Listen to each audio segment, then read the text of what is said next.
2015, setahun setelah Presiden Jokowi menjabat presiden, pada periode pertama, ide besar dan ambisius sudah dia lontarkan. Jokowi akan membangun kereta cepat, kereta peluru yang akan meluncur dengan kecepatan 350 km per jam. Dan jarak Jakarta-Bandung sejauh 150 km per jam yang selama ini memakan waktu 2 jam perjalanan akan ditempuh hanya dalam waktu 40 menit saja.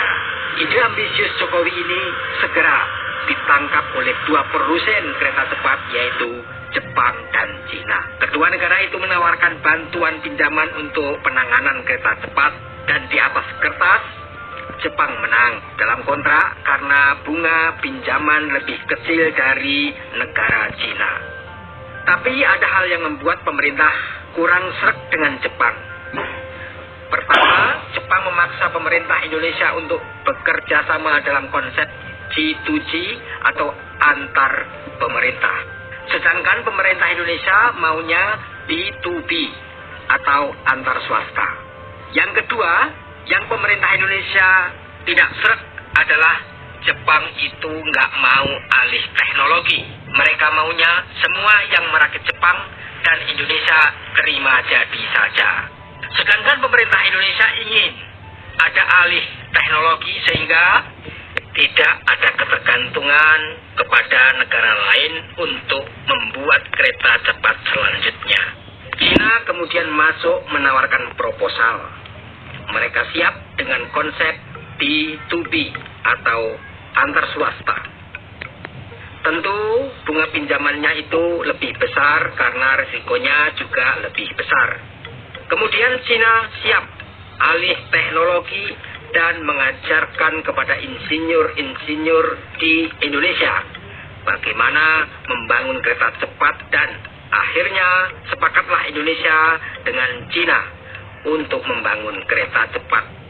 Kemudian hal ini membuat Jepang menjadi iri dan meniupkan isu-isu supaya hubungan Indonesia dan Cina dalam membangun kereta cepat itu menjadi rusak. Pembangunan kereta cepat itu bukan tiada halangan, bahkan halangannya luar biasa. Mulai dari pembebasan lahan sampai kepada kritikan dan cacian. Sehingga banyak warga yang tidak mau memberikan lahannya untuk dipakai buat jalur kereta cepat. Sampailah Jokowi pada merubah model untuk membeli lahan warga dengan konsep ganti untung, bukan ganti rugi. Ini membuat warga mendapat keuntungan berlipat-lipat dari harga tanah mereka. Akhirnya barulah warga mau melepas tanah mereka. Hal ini membuat biaya semakin melambung. Pemerintah juga harus berhadapan dengan calo-calo tanah raksasa yang ingin mengambil keuntungan dari setiap stasiun kereta. Jadilah harga tanah di sana itu melonjak, yang menjadikan pemerintah Indonesia harus merubah strategi dan membuat molor rencana selama ini, sehingga anggaran semakin membengkak. Belum selesai, datanglah COVID-19 menghajar dunia. Pembangunan kereta cepat terhenti dan biaya semakin tinggi. Untung saja lobi-lobi yang dilakukan pemerintahan Jokowi itu berhasil. Kemudian kerjasama Indonesia dan Cina tetap berjalan. Akhirnya di bulan Juni ini tahun 2023, tepat seperti rencana semula, kereta cepat mulai beroperasi dan mendapat tepuk tangan serta pujian dari banyak pihak. Coba kita bandingkan dengan kereta cepat di negara India yang kerjasama dengan Jepang dan belum selesai sampai sekarang. Karena hubungan India dan Jepang yang naik turun akibat ego masing-masing negara. Indonesia dan Cina sepakat menyelesaikan kerjasama ini tepat waktu. sebagai bukti bahwa kedua negara ini bersahabat dan saling menguntungkan kedua belah pihak. Yang menarik, ada seorang ahli ekonomi, Faisal Basri, yang pernah berteriak, investasi Indonesia di kereta cepat tidak akan balik modal sampai dunia kiamat. Sesungguhnya investasi kereta cepat itu jangan disamakan dengan dagang buah dan sayur mayur di pasar yang pagi belanja, sorenya ketika pulang sudah mendapatkan keuntungan. Investasi kereta cepat itu bisa disejajarkan dengan investasi infrastruktur lainnya, di mana nilai keuntungannya itu bukan dari penjualan tiket, akan tetapi justru dari dampak ekonomi dari setiap stasiun pemberhentian kereta cepat pada setiap stasiun. Pada setiap stasiun pemberhentian akan tumbuh ekonomi baru. Mulai dari real estate sampai UMKM akan tumbuh bermunculan. Kemudian harga tanah di sana akan naik dan keuntungan itu akan langsung dirasakan oleh rakyat dengan fasilitas kereta cepat dari pemerintah.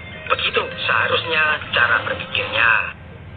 Akhirnya semua masalah dan kritikan kemudian bisa dihadapi dengan baik oleh pemerintahan Jokowi.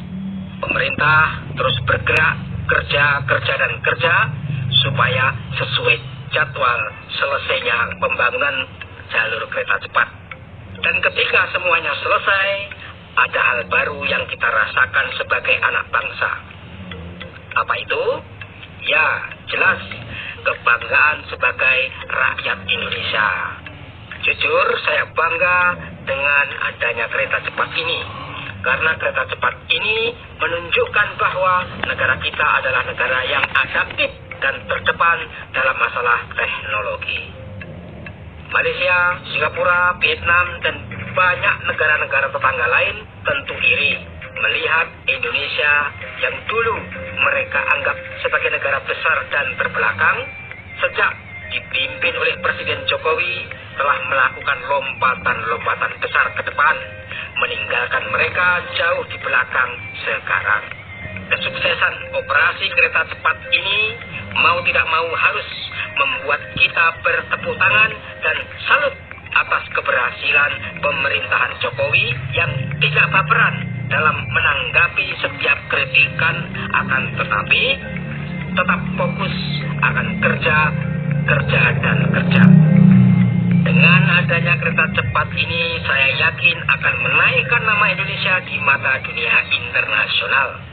Dan jelas akan menambah masuknya investasi asing di negara kita karena tumbuh kepercayaan bahwa Indonesia sedang berproses menuju negara maju dalam sekian tahun ke depan. Terima kasih Anda telah bersama Zamil TV. Sampai jumpa pada tayangan berikutnya.